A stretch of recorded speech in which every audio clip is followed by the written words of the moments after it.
வணக்கம். இன்னைக்கு நாம ஒரு சுவாரஸ்யமான விஷயத்தை பத்தி ஆழமா பார்க்க போறோம். தனிமையின் ஊடாக சுய கண்டறிதல். இது உங்ககிட்ட இருந்து கிடைச்ச சில தனிப்பட்ட அனுபவ குறிப்புகளை வச்சு நாம செய்யற ஒரு அலசல். உங்களுக்காகவே இதை பண்றோம். இப்போ தனிமைப்படுத்திக் கொள்ளுதல் அப்படின்னு சொன்னாலே அது கொஞ்சம் நெகட்டிவா பார்க்கப்படுது இல்லையா? குறிப்பா இந்த கோவிட் காலத்துக்கு அப்புறம். ஆனா நீங்க பகிர்ந்துகிட்ட அந்த குறிப்பு சொல்ற மாதிரி ஆன்மீக பாதையில போறவங்களுக்கு இது ரொம்ப சாதாரணமான, ஏன் ஒரு முக்கியமான பயிற்சி முறைனே சொல்லலாம். சரி, அந்த குறிப்புல சொன்ன மாதிரி ஒரு 48 மணி நேரம் முழு மௌனம், அதோட அனுபவம், அது கொடுத்த தெளிவு, இத பத்தி கொஞ்சம் ஆழமா பேசலாம். குறிப்பை எழுதினவர் சொல்றாரு, அவரோட டெய்லி வேலைகள், மத்தலப் கிளாஸ் எடுக்கிறது, தெரப்பி, கத்துக்கிறது, வீட்டு வேலைகள், இது எல்லாத்துல இருந்தும் விலகி, முக்கியமா பாருங்க, மொபைல் இல்ல, டிவி இல்ல, மனுஷங்க யாருமே இல்லாம அப்படி மௌனமா இருந்த அந்த 2 நாள் ஒரு பெரிய கிஃப்ட் மாதிரி, ஒரு கொடுப்பனை மாதிரி இருந்துச்சுன்னு. முதல்ல இந்த அனுபவத்தோட பின்னணிய கொஞ்சம் பார்க்கலாம். என்ன சொல்றீங்க? ஆமா, அந்த கொடுப்பினைங்கிற வார்த்தையே ரொம்ப முக்கியம் பாருங்க.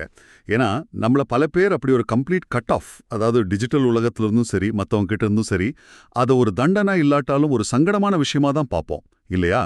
ஆனா இங்க அது ஒரு பாக்கியமா பார்க்கப்படுது. இதுவே காட்டுது அந்த அனுபவத்தோட நோக்கம் என்னன்னு. வெளியிலிருந்து உள்ள திரும்புறதுக்கான ஒரு சான்ஸ். நிச்சயமா. சரி, அப்போ அந்த குறிப்போட மெயின் ஐடியாவுக்கு வருவோம். குறிப்பு என்ன சொல்றாங்கன்னா, தனிமையில செய்யற எந்த வேலையும், அது சும்மா செய்யறதானாலும் சரி, இல்ல பிளான் பண்ணி செஞ்சாலும் சரி, ரொம்ப நேர்த்தியா வருதாம். இதே வெளி உலக வேலைக்கு மட்டும் இல்ல, யோகா மாதிரி உள்பயிற்சிகளுக்கும் பொருந்துமா. இது நீங்க எப்படி பாக்குறீங்க?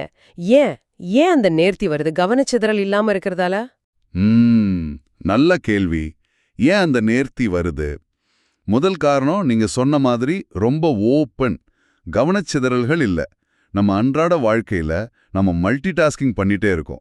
ஃபோன் அடிக்குது, மெசேஜ் வருது, அடுத்தவங்க என்ன பண்றாங்க, நாம என்ன செய்யணும், இப்படி நம்ம கவனம் சிதறிக்கிட்டே இருக்கு. ஆனா அந்த 48 மணி நேரத்துல இது எதுவுமே இல்ல. முழு கவனமும் அப்போ செய்யற அந்த ஒரு விஷயம் மேல மட்டும் இருக்கு. அது சிம்பிளா ஒரு ஆசனா செஞ்சாலும் சரி, இல்ல சும்மா உட்கார்ந்திருந்தாலும் சரி. அப்போ இது வெறும் டிஸ்ட்ராக்ஷன் இல்லாம இருக்கிறது மட்டும்தானா, இல்ல அதுக்கு மேல ஏதாச்சும் இருக்கா? குறிப்புல சொல்றாங்க, ஒரு சாதாரணமான பிகினர் லெவல் பயிற்சி கூட அந்த தனிமையில பண்ணும்போது உணர்வுலயும் சரி, புரிதல்லையும் சரி பெரிய இம்பாக்ட் கொடுத்துச்சுன்னு. இது வெறும் ஃபோக்கஸ் கிடைச்சதால மட்டுமானா? ஃபோக்கஸ் ஒரு முக்கியமான பாட்டு தான். ஆனா அது மட்டும் இல்ல. தனிமைங்கிறது ஒரு ஒரு கண்ணாடி மாதிரி. அது நமக்கு ரொம்ப தெளிவா காட்டும். வெளியுலகத்தோட அந்த இரைச்சல் இல்லாம போகும்போது உள்ளுக்குள்ள இருக்கிற சத்தம் அது கேட்க ஆரம்பிக்கும். நம்ம எண்ணங்கள், நம்ம உணர்வுகள், ஆசைகள், பயங்கள், இதெல்லாம் நம்ம சாதாரணமா கவனிக்காத பல விஷயங்கள் அப்ப வெளிச்சத்துக்கு வரும். குறிப்பில் சொல்ற மாதிரி ஒரு சிம்பிளான பயிற்சி கூட ஆழமான தாக்கத்தை ஏற்படுத்துதுன்னா அதுக்கு காரணம் அந்த பயிற்சியை நாம வெறும் உடம்பளவுல மட்டும் செய்யாம மனதளவுலையும் உணர்வளவுலையும், ஏன் ஒருவேளை ஆன்ம அளவுலையும் செய்யறதுனால இருக்கலாம். அந்த சூழல் அதை சாத்தியமாக்குது. இது ரொம்ப இன்ட்ரெஸ்டிங்கா இருக்கு. உள்ளுக்குள்ள இருக்கிற சத்தம் கேக்கும்னு சொன்னீங்க இல்லையா? அத ஒட்டி அந்த 48 மணி நேரத்துல அவங்க என்னென்ன செஞ்சாங்கன்னு குறிப்புல இருக்கு. தோணும் போது படிக்கிறது, சில நேரம் சும்மாவே இருக்கிறது, சின்னதா யோகா, தியானம், அப்புறம் மந்திரம் சொல்றது, இதெல்லாம் ஒரு மாதிரி பிளான் பண்ணாம ரொம்ப இயல்பா நடந்த உள்முக பயணமா தெரியுது. ஆமா, அதுதான் அங்க பாயிண்ட். அந்த இயல்பா நடக்கிறது. வெளியில இருந்து எந்த பிரஷரும் இல்ல. இதை செய்யணும், அதை செய்யணும்னு கட்டாயம் இல்ல. உடம்பும் மனசும் என்ன கேக்குதோ அதை செய்றாங்க.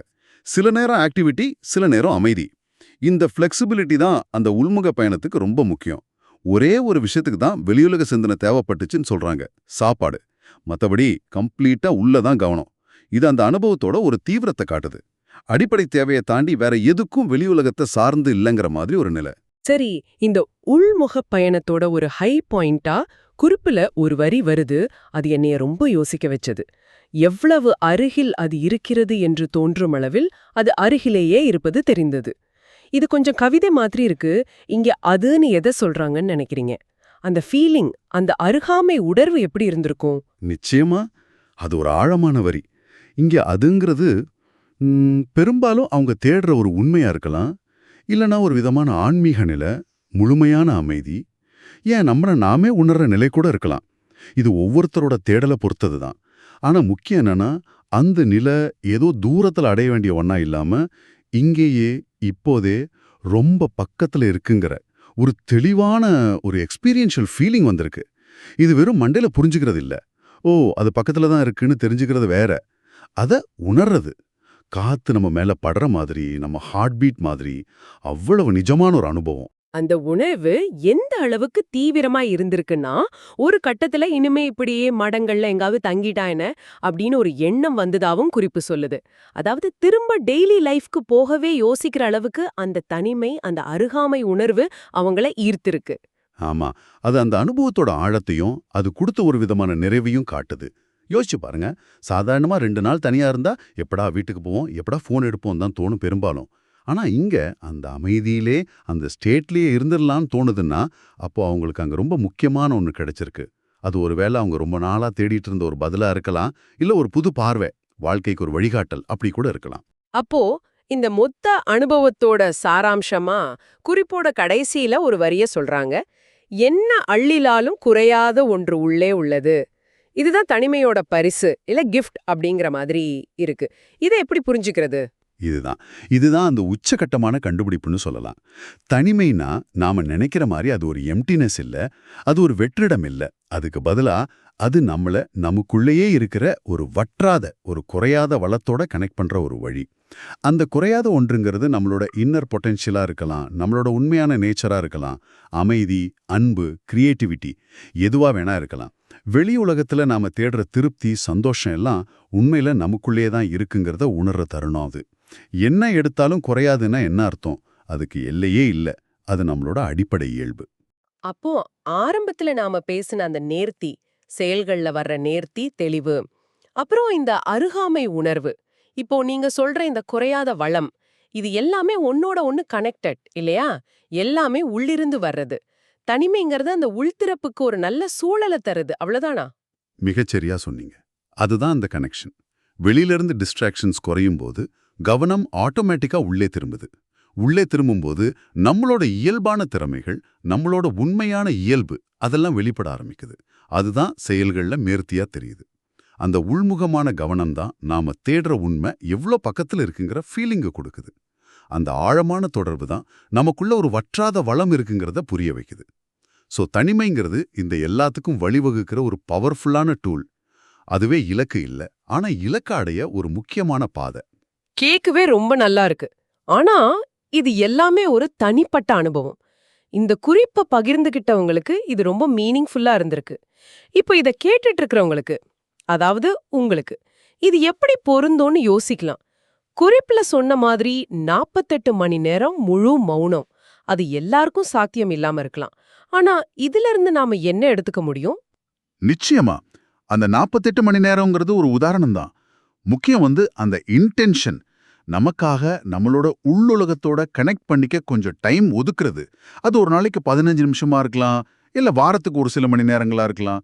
சும்மா ஒரு பார்க்ல தனியா நடக்கிறதா இருக்கலாம், இல்ல அமைதியா ஒரு கப் டீ குடிக்கும்போது ஃபோனை சைலண்ட்ல போடுறதா இருக்கலாம். முக்கியம் என்னன்னா, அந்த நேரத்துல கவனத்தை வெளியில சிதற விடாம, முடிஞ்ச அளவுக்கு உள்ள என்ன நடக்குதுன்னு கவனிக்க முயற்சி பண்றது. அப்படி செய்யும்போது இந்த குறிப்புல சொன்ன மாதிரி நம்மளோட டெய்லி ஒர்க்லயோ இல்ல படிக்கிறதுலயோ நம்ம ஹாபீஸ்லயோ கூட ஒரு கிளாரிட்டி, ஒரு நேர்த்திய நம்ம கவனிக்க முடியுமா? கண்டிப்பா முடியும். ஏன்னா அந்த பயிற்சி நம்ம மனசை கொஞ்சம் அமைதிப்படுத்துது இல்லையா? கவனத்தை ஒருமுகப்படுத்த கத்துக் கொடுக்குது. ஒரு அமைதியான, தெளிவான மனசோட நாம எந்த வேலையை செஞ்சாலும் அதுல ஒரு குவாலிட்டி, ஒரு நேர்த்தி தானா வரும். நம்ம டெசிஷன்ஸ் தெளிவா இருக்கும்.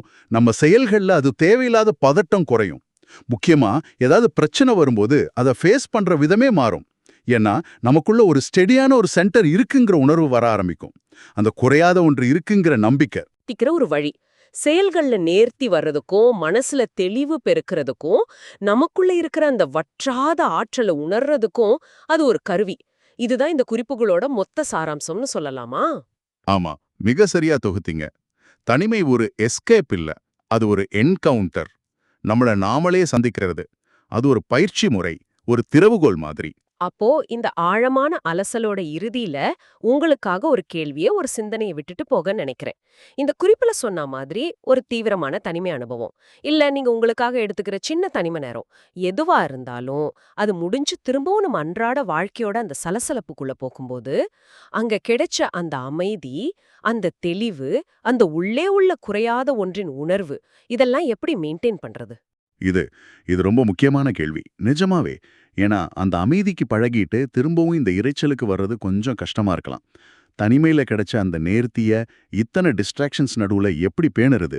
அந்த உள்முகமான கனெக்ஷன இந்த வெளி உலகத்தோட தேவைகளுக்கு மத்தியில எப்படி உயிர்ப்போட வச்சுக்கிறது? ஒருவேளை அந்த தனிமை நேரங்கள்ல நாம கத்துக்கிட்ட பாடங்கள சின்ன சின்னதா அன்றாட வாழ்க்கையில கொண்டு வர்றது ஒரு வழியா இருக்குமா? உதாரணமா, ஒரு வேலைய செய்யும்போது ஃபுல் ஃபோக்கஸோட செய்றது. இல்ல ஒரு நாளைக்கு கொஞ்ச நேரமாவது அமைதியா உட்காந்து நம்மள நாமளே கவனிக்கிற மாதிரி. அந்த தனிமையோட பெனிஃபிட்ஸ அன்றாட வாழ்க்கையோட பிரஷருக்கு நடுவுலையும் எப்படி அறுவடை செய்வது? இத நீங்க தொடர்ந்து யோசிக்க வேண்டிய ஒரு விஷயம்.